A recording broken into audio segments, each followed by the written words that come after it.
showers and storms, too. The latest on when they're most likely coming up as Mountain News at 6 starts now. Dedicated to Eastern and Southern Kentucky, this is WYMT Mountain News at 6. Kentucky State Police are investigating an overnight officer-involved shooting in Harlan. WYMT's Chandler Wilcox updates us on what police know about the situation. Harlan City Police responded to an overnight 911 call about a domestic violence incident at the Housing Authority on Kelly Street.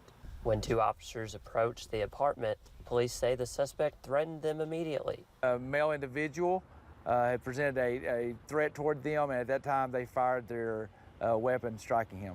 A woman hurt in the domestic violence altercation was then taken away in an ambulance. She had multiple injuries from the incident before the officers arrived. She was transported by ambulance to the Harlan County ARH and then flown out to the University of Kentucky Medical Center for her injuries. Trooper Jacobs says Kentucky State Police posts are required to investigate any officer-involved shooting inside the border. And at this point, we've had our detectives along with our supervisors here on the scene throughout the all morning and into the day, conducting this investigation to figure out what led up to these events. Jacobs also said this is another reminder why troopers need their weapons ready when responding to any call. Whether it's day or night. And, you know, again, these officers went out, they did exactly what they were supposed to do. They've worked, they answered the call for help, and they showed up. There is no timetable on when the investigation will be complete. In Harlan, Chandler Wilcox, WYMT Mountain News. Trooper Shane Jacobs also says they do not know the condition of the woman who was injured, and no names have been released as well. We're still waiting on that.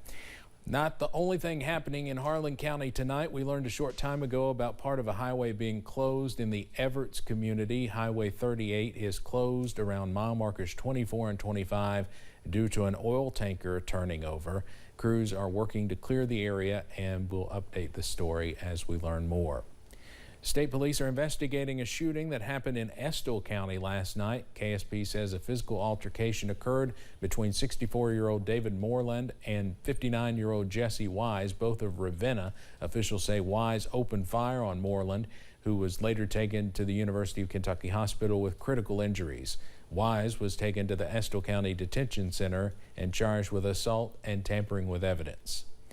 More information is being revealed about two people who were killed in a deadly crash in Nicholas County this past weekend. 20-year-old Gage Gounce and 17-year-old Nathaniel Clay Welch were from the Carlisle community and had spent some time in the Nicholas County school system.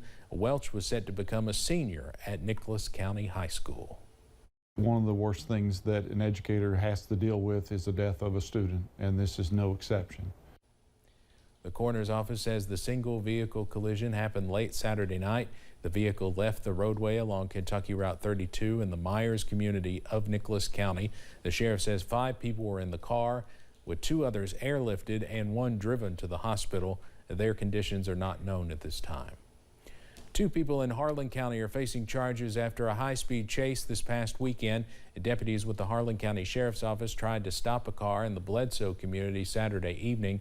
The driver then took off, leading police on a chase. When the car finally stopped, the driver, later identified as 47-year-old Ronald Williams of Cold Iron, took off while deputies arrested a passenger in the car. Later, during the chase, a canine found the suspect trying to hide in the woods.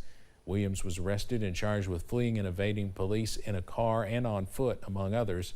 The passenger, 28-year-old Angel Foley of Kaywood, was also arrested on a bench warrant. Both were taken to the Harlan County Detention Center. Foley has already been released.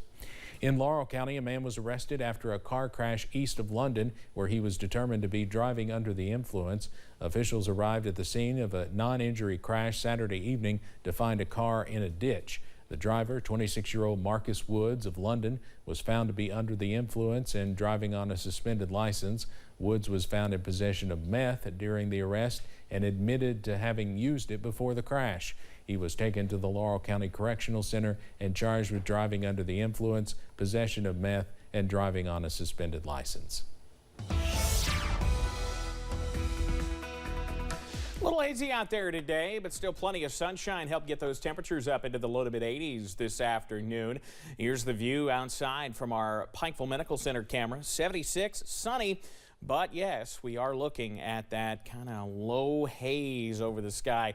Kind of the same thing you see from the Pulaski County side of Lake Cumberland. Some folks on the water out there this evening. But the main issue has been, well, it's not really an issue, but the main story has been the warm air. Mid 80s out there still at this hour. 85 Manchester, 84 Somerset, Harlan, 80 in Irvin. They got up into the mid 80s a little bit earlier on. We're slowly going to fall, at least drop those temperatures tonight. Closer to the 40s and 50s in many spots. Dew points are in the low to mid 50s throughout much of the region, with the exception being those areas close to Lake Cumberland, where they saw a couple of pop-ups a little bit earlier on. Those are long since gone from our area, watching one little downpour finally push its way south of 75 into portions of East Tennessee and out of our hair as we head through the rest of tonight. Through this evening, your forecast first 80 this evening, falling through the 70s as we head past sunset, and into the low 60s and even upper 50s as we head into the morning. Details though on when some showers could arrive back in the forecast in a few minutes. Steve? All right, Evan, thank you. Attorney General Daniel Cameron is challenging flood insurance rate hikes. Cameron joined a lawsuit against FEMA, which opposes how the agency calculates flood insurance premiums. He says the process would substantially increase rates and hurt Kentucky families. Cameron says it will more than double the cost of flood insurance, with some paying up to 700% more. A partial roof collapse in the Pikeville area has left apartments closed off and a post office shut off until further notice. WYMT's Buddy Forbes has more about the weekend commotion at the Pikeville Commons. Calls of a possible building collapse brought the Pikeville Fire Department to the Pikeville Commons area Saturday evening. When crews arrived, they noticed that there was part of the roof that had collapsed and separated from the structure, so they went ahead and obviously evacuated everyone out of the building at that time. Firefighters quickly getting to work, assessing the scene, trained for the worst but hoping for the best. Life safety is obviously our first consideration.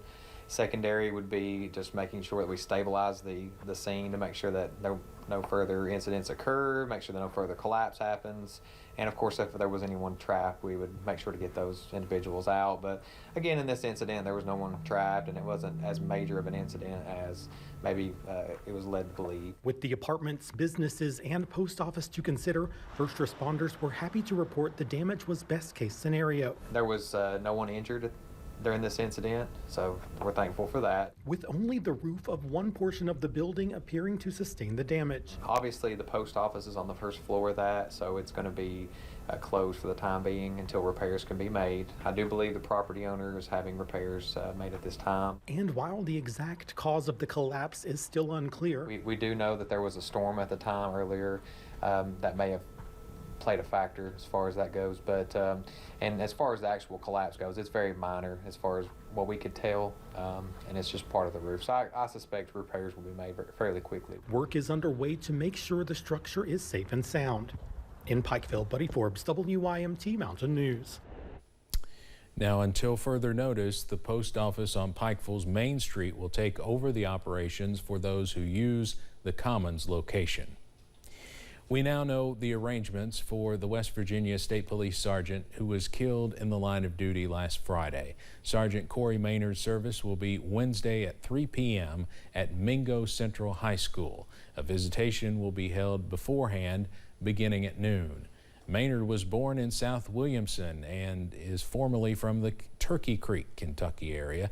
The procession will leave Mingo Central High School and travel on to King Cole Highway, Route 65 and 52 and 119 North, and end in Chapmanville, West Virginia. Maynard's organs will likely be donated per his wishes, and he will be cremated after the service. The Middlesboro Police Department swore in a familiar name as its new police chief today. Petey Gilbert was sworn in by Mayor Boone Bowling. Gilbert had retired in 2020 after 38 years of service as an officer. After leaving the department, Gilbert was a school resource officer for the Middlesboro school system. Well, coming up, we're tracking the latest on shower potential before the week is out, plus temperatures closer to